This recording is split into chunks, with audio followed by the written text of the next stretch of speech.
guys, it's your man Steve. I'm back with another video. So today's video is a little bit different. I'm going to kind of start a series about just my Navy experience and what I do on a day-to-day basis.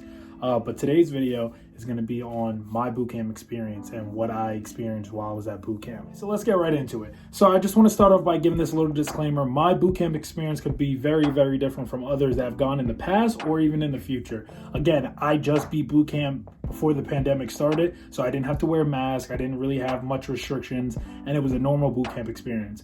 So without further ado, let's go. First thing on the list to talk about is pre-arrival and arrival. So pre-arrival for most people is you're at MEPS, you say goodbye to your family, you're a little teary-eyed, you're giving hugs, you're all upset, but you get on the bus and they usually take you to your airport, which for me was LaGuardia Airport in New York because I'm from New Jersey, so that was the nearest airport for us. Out of LaGuardia Airport, they usually give you a voucher for about $25 to get food. You can either eat inside of your airport or you eat when you hit Chicago. So you get on the flight. For me, the flight was 3.5 hours, roughly. So you land in Chicago, and the first thing they're going to tell you is usually go up to the USO to let people know, and waiting for further instructions. So a lot of people, like me, I should have eaten when I was in LaGuardia. I chose to wait and hold my voucher until I landed because I wasn't hungry at the time. So I got to Chicago, and when I tried to eat, I couldn't really eat because we were on the go fast. So as soon as I landed, I had to go right up to the USO, sat in there. I checked in and said, hey, gave all my information, and we were all cool.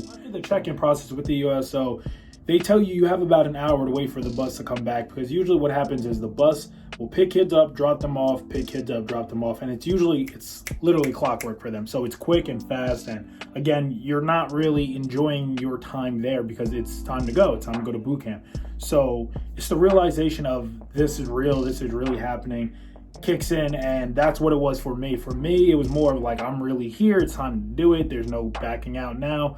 Let's go full throttle and let's see what boot camp has for me. So that was my arrival of the bus. So now it's finally time to get on the bus. You see the bus, you're nervous because you know that's leading to boot camp, which is one of the weirdest feelings because it feels like this is a movie and it's actually really your life and you're going to do this now. So you finally get on the bus.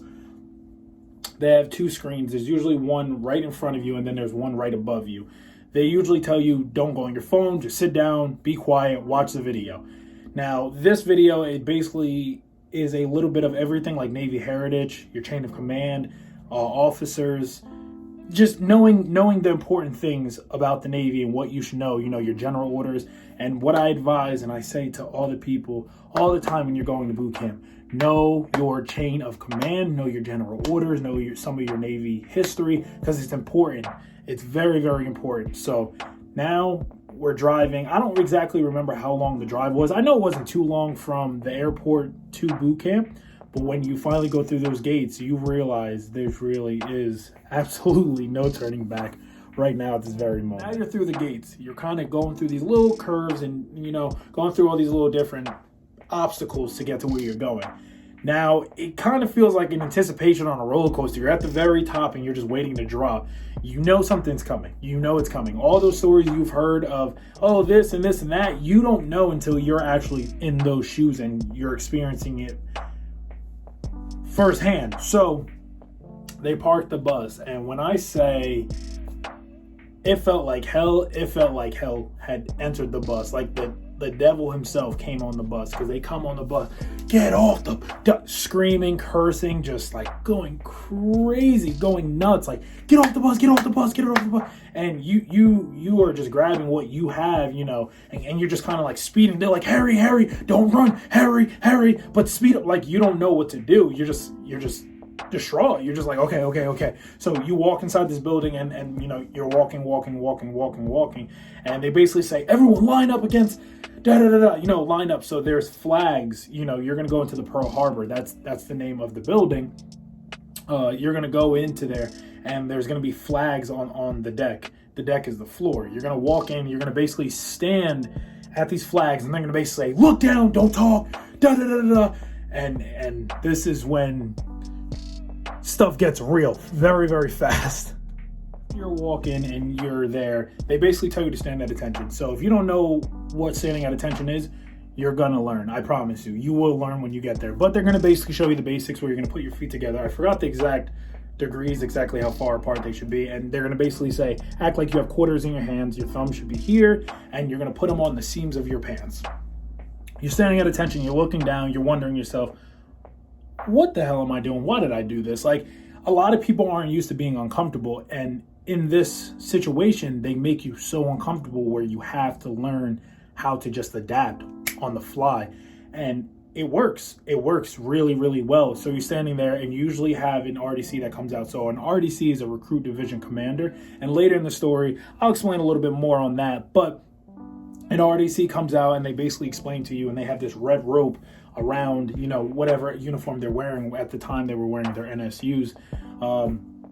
They come out and they basically explain what you're going to do, how you're going to do it, and just listen and be fast and move with a purpose. What I mean by moving with a purpose is basically efficiency is key. The military loves people that move fast, and regardless you like to move fast or not, in boot camp you have no choice but to do that.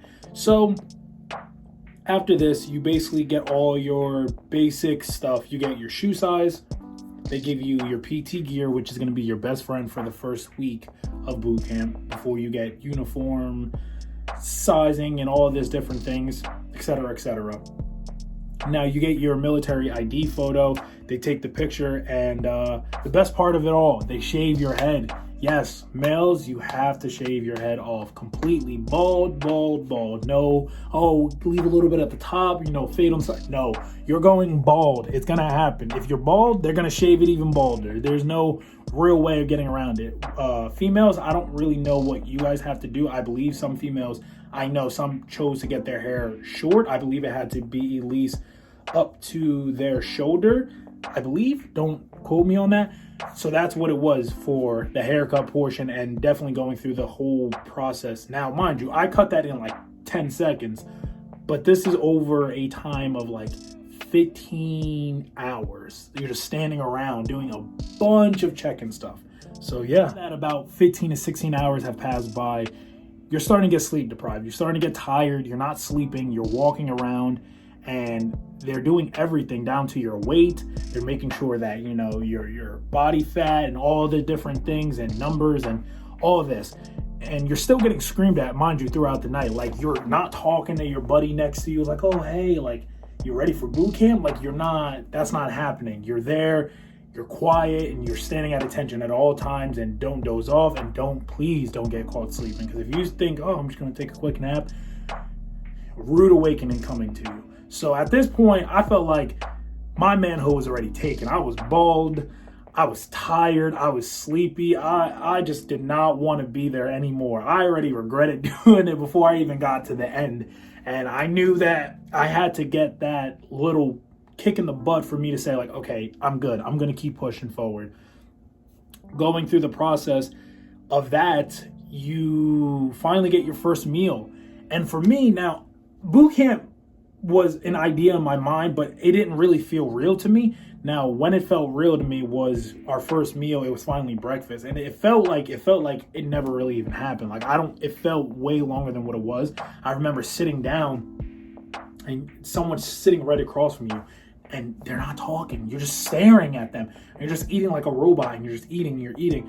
And I remember being so tired. I remember being like this and like kind of like getting a little doze off.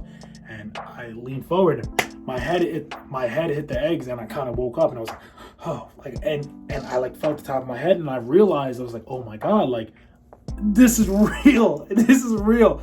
So realization definitely is one of the key factors in boot camp that you gotta get over and just push forward. It's complete. Now they put you in a room. You're still in the Pearl Harbor, so they put you in the room, and they basically said you're gonna wait for your RDCs. So your RDCs are your recruit division commanders, and they basically are in charge of you for your 8 weeks of your boot camp journey. So we had 3 of them come in. There was a chief, there was a second class, and there was a first class. And they all walked in formation, and they basically were walking, and they did a left face, they turned their body, and they sat there, and they went to parade rest. And one of them walked forward and was like, I'm such and such and such and such. I'm going to be your RDC. You will be successful in this next 8 weeks of this journey, and we will push you past your limits. And it's basically the speech of like, get ready because we gonna tear you up. Like, be ready. And no soft, like, oh, we're gonna baby you. Like, they're not gonna do that. Like, they are there to train you to make you into a sailor. You know, you go from a civilian to sailor, and that's a huge, huge transition from being normal to having these rules and standards that you have at all times. So you are sitting there and you're wondering, and after all of them walk forward and the next one walks back and parade rest and all that, and after all that,